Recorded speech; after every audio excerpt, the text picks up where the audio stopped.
इस वक्त की बड़ी खबर के साथ बड़ी जानकारी इस वक्त की 24 नवंबर 2024 को संभल में हिंसा मामला न्यायिक आयोग ने अपनी रिपोर्ट सीएम योगी आदित्यनाथ को सौंपी है। हिंसा के बाद न्यायिक आयोग का गठन हुआ था, जिसके बाद अब आयोग ने रिपोर्ट सौंपी है सीएम योगी को। मस्जिद में सर्वे करने के दौरान हिंसा हुई थी और इस पूरे घटनाक्रम के बाद गठित की गई थी एक कमेटी, कई सदस्यीय कमेटी गठित हुई थी और अब इस मामले की जांच पड़ताल के बाद एक रिपोर्ट तैयार की गई है कमेटी की तरफ से, जो मुख्यमंत्री योगी आदित्यनाथ को सौंप दी गई है। आज न्यायिक आयोग ने रिपोर्ट सौंपी है, साथ ही रिपोर्ट के अध्ययन के बाद कार्रवाई होगी। 24 नवंबर 2024 को संभल में हिंसा हुई थी, जिसके बाद अब जाकर आयोग ने रिपोर्ट मुख्यमंत्री योगी आदित्यनाथ को सौंपी है। जी, ये जो संभल में जो घटना हुई थी, इसके जांच के लिए जो प्रदेश सरकार ने जो न्यायिक आयोग गठित किया था, आज उन्होंने अपनी रिपोर्ट माननीय मुख्यमंत्री जी को सौंपी है और उस पर आगे की कार्रवाई की जाएगी।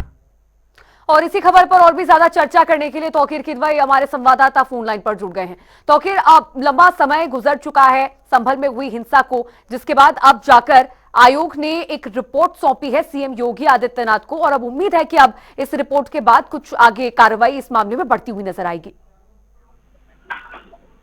देखिए, उत्तर प्रदेश का चर्चित कांड था संभल का, जब शाही मस्जिद की सर्वे के लिए टीम पहुंची थी और वहां पर सुबह करीब 6 बजे इस तरह की हिंसा हुई थी। 5 लोग इसमें मारे गए थे। सबसे बड़ी बात यह भी है कि हिंसा के ऊपर पुलिस के ऊपर भी आरोप लगे थे कि पुलिस ने लोगों के ऊपर इस तरह की गोलियां चलाई, लेकिन इसमें बाद में पुलिस अपनी जांच में भी गलत पाई गई थी, पाकिस्तान की है और आरोप प्रत्यारोप का दौर चला था, क्योंकि इसमें समाजवादी पार्टी के सांसद जियाउर रहमान बर्क का नाम भी शामिल था, जब एफआईआर दर्ज की गई थी और कहा गया था उनके भड़काऊ बयान की वजह से ये पूरी हिंसा बढ़ गई। फिलहाल एक एसआईटी का गठन किया गया था 24 नवंबर 2024 को हिंसा हुई। उसके बाद हाईकोर्ट के रिटायर्ड जज देवेंद्र अरोड़ा, एक्स आईपीएस ए जैन और एक्स आईएएस अमित मोहन प्रसाद की कमेटी बनाई गई थी और उसके बाद इस पूरे मामले की गहनता से छानबीन के लिए उन्हें ये जांच सौंपी गई थी। फिलहाल ये कहा जा रहा था कि 3 महीने में जांच पूरी हो जाएगी, लेकिन जांच कमेटी ने इसमें समय मांगा और समय बढ़ता गया। फिलहाल आज वो टीम जो आयोग की टीम थी वो आज से मिली थी और उसने ये पूरी जांच रिपोर्ट सौंपी है। कहा यह जा रहा है कि 450 पन्ने की रिपोर्ट है जो सीएम योगी को सौंपी गई है और सबसे बड़ी बात यह भी है कि इसमें सिर्फ संभल की इस घटना को नहीं, पीछे जिस तरह की हिंसा संभल में हुई है खासकर उसको लेकर जो जिक्र है और संभल की जो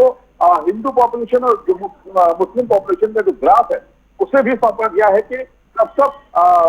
कितनी पॉपुलेशन रही है और कौन सी पॉपुलेशन घटती गई है। यानी कि वहां बताया गया है कि हिंदू पॉपुलेशन वहां से बहुत हद तक पलायन की है और संभल में वहां पर जो हिंदू की जो पॉपुलेशन है वो घटी भी है। तो कई समीकरणों के साथ जिनके पिछले जो वहां पर हिंसा हुई है उसका भी जिक्र किया गया, उसके पीछे के कारणों का जिक्र किया गया है। फिलहाल जो 24 नवंबर की घटना हुई है उसको लेकर भी विस्तृत रिपोर्ट है और जो 5 लोग मारे गए थे, क्योंकि जिसमें कहा जा रहा था कि वो पुलिस की गोली से मारे गए, वो 5 लोग जिसमें 16 साल का लड़का अयान शामिल था, बिलाल, नईम, कैफ और एक 5वां और युवक था जिसका पुलिस की जांच रिपोर्ट में भी था। इन सभी का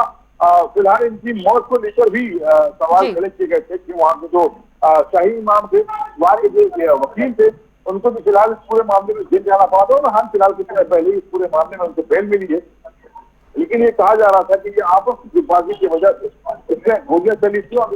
युवकों की जान गई थी। फिलहाल पुलिस पर भी आरोप लगे थे और संभल के जो सीओ है, जो खासकर चर्चा में इस बार भी बने हुए हैं, अनुज चौधरी, उनका इसमें नाम आया था कि उन्होंने इस पूरे मामले को प्रोवोक किया और उनकी भी गोलियां इस पूरे हिंसा में चली। लेकिन पुलिस की तरफ से बात में तफ्तीश हुई, जांच रिपोर्ट सौंपी गई और पुलिस के अधिकारियों ने कहा कि इस तरह के आरोप निराधार है और पुलिस ने सिर्फ उस हिंसा को रोकने की वहां पर कोशिश की थी। फिलहाल संभल एक बार फिर चर्चा में इसलिए है क्योंकि अब जांच रिपोर्ट सौंपी गई है। माना यह जा रहा है कि सीएम योगी आदित्यनाथ उस पर एक्शन भी लेंगे और वहां के जो अधिकारी हैं उनसे भी इस पूरे मामले को समझेंगे क्या फिर जो हिंसा हुई थी उसमें किस तरह के लोग शामिल थे, क्या उन पर पूरी तरह से कार्रवाई हुई अब तक, या फिर कुछ ऐसे लोग हैं जिनके नाम भी जांच रिपोर्ट में है लेकिन पुलिस की रिपोर्ट से वो बच गए, क्या उन पर कार्रवाई नहीं हुई। तो फिलहाल अब इस रिपोर्ट को पूरा अध्ययन करने के बाद ये माना जा रहा है कि संभल एक बार फिर चर्चा में आएगा और